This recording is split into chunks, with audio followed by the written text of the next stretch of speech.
ರಾಜ್ಯದಲ್ಲಿ ಇರತಕ್ಕಂಥ ಸಿದ್ದರಾಮಯ್ಯನವರ ನೇತೃತ್ವದ ಸರ್ಕಾರ ಗೂಂಡಾಗಿರಿಯ ಸರ್ಕಾರ ಆಗಿದೆ. ಮಾನ್ಯ ರಾಜ್ಯಪಾಲರು ನಿನ್ನೆಯಿಂದ ಸರ್ಕಾರ ಹೇಳಿದ್ದು ಅವರು ಸದನಕ್ಕೆ ಬರೋದಿಲ್ಲ ಅಂತ. ಅದು ದಟ್ ಈಸ್ ಎ ಮ್ಯಾಂಡೇಟರಿ.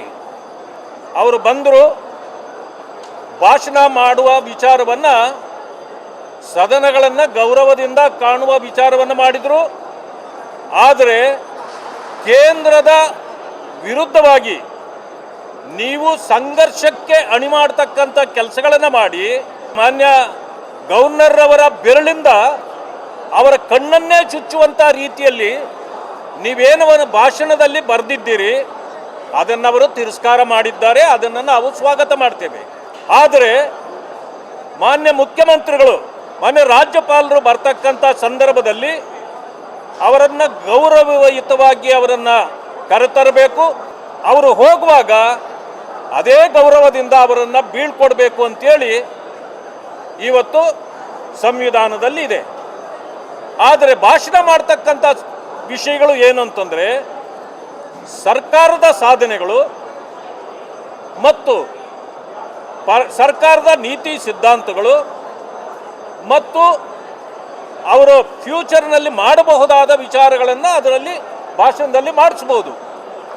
ಆದರೆ ಇವರು ಕೇಂದ್ರದ ವಿರುದ್ಧವಾಗಿ ಅಸಂವಿಧಾನಿಕವಾಗಿ ಸಂಘರ್ಷವನ್ನು ಮಾಡ್ತಕ್ಕಂಥ ರೀತಿಯಲ್ಲಿ ಇವರು ಪ್ರೇರೇಪಣೆ ಮಾಡಲಿಕ್ಕೆ ಹೊರಟಿದ್ರು. ಮಾನ್ಯ ಗವರ್ನರ್ ಅವರು ಬಂದು ಭಾಷಣ ಮಾಡುವಾಗಲಿ ಅವರು ಹೋಗುವಾಗಲಿ ಯಾರೂ ಅಡ್ಡಿಪಡಿಸುವಂತಿಲ್ಲ. ಆ ರೀತಿ ಅಡ್ಡಿಪಡಿಸಿದ್ದೇ ಆದರೆ ಆ ಸದನದ ಸದಸ್ಯರನ್ನು ಆ ಅವಧಿಗೆ ಅವರನ್ನು ಅಮಾನತುಗೊಳಿಸಬೇಕಾಗ್ತದೆ. ಈ ವಿಚಾರವನ್ನು ನಾವು ಸದನದಲ್ಲಿ ಮಂಡಿಸುವವರಿದ್ದೇವೆ. ಆದರೆ ಕಾಂಗ್ರೆಸ್ಸಿನ ಗೂಂಡಾಗಿರಿ ಕೇವಲ ರಸ್ತೆಗಳಿಗೆ ಸೀಮಿತವಾಗಿತ್ತು, ಈಗ ಅದು ಸದನ ಪ್ರವೇಶವನ್ನು ಮಾಡಿದೆ. ಮಾನ್ಯ ರಾಜ್ಯಪಾಲರು ಹೋಗ್ತಕ್ಕಂಥ ಸಂದರ್ಭದಲ್ಲಿ ಕೆಲವು ಸದಸ್ಯರುಗಳು ಅವರ ಮೇಲೆ ಬಿದ್ದು ಅವರನ್ನು ಥಳಿಸುವ ಹಂತಕ್ಕೂ ತಲುಪಿದ್ದದ್ದು ಈಗಾಗಲೇ ಕೆಲವು ಮಾಧ್ಯಮಗಳಲ್ಲಿ ವರದಿಯಾಗಿದೆ.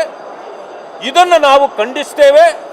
ಮತ್ತು ಈ ಗೂಂಡಾಗಿರಿ ಸರ್ಕಾರ ಏನಿದೆ ಸಿದ್ದರಾಮಯ್ಯನವರ ನೇತೃತ್ವದಲ್ಲಿ, ತಕ್ಷಣ ಸಿದ್ದರಾಮಯ್ಯನವರು ಇದರ ಜವಾಬ್ದಾರಿಯನ್ನು ಹೊತ್ತು ರಾಜೀನಾಮೆ ಕೊಡಬೇಕು.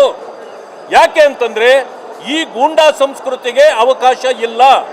ರಾಜ್ಯಪಾಲರ ವಿರುದ್ಧವಾಗಿ ನೀವು ಈ ರೀತಿಯ ಒಂದು ಕನಿಷ್ಠ ಪ್ರಜ್ಞೆಯೂ ಇಲ್ಲದೆ ಈ ರೀತಿಯ ಗೂಂಡಾಗಿರಿ ಪ್ರದರ್ಶನ ಮಾಡತಕ್ಕಂಥದ್ದು ಇದು ಅಸಂವಿಧಾನಿಕ, ಸಂವಿಧಾನಕ್ಕೆ ವಿರೋಧವಾಗಿದೆ. ಇವತ್ತು ರಾಜ್ಯಪಾಲರ ನಡೆ ಒಕ್ಕೂಟ ವ್ಯವಸ್ಥೆಯ ಪರವಾಗಿದೆ. ಸಂವಿಧಾನವನ್ನು ಎತ್ತಿ ಹಿಡಿಯತಕ್ಕಂಥ ಕೆಲಸವನ್ನು ಅವರು ಮಾಡಿದ್ದಾರೆ. ಅದನ್ನು ನಾವು ಸ್ವಾಗತ ಮಾಡ್ತೇವೆ.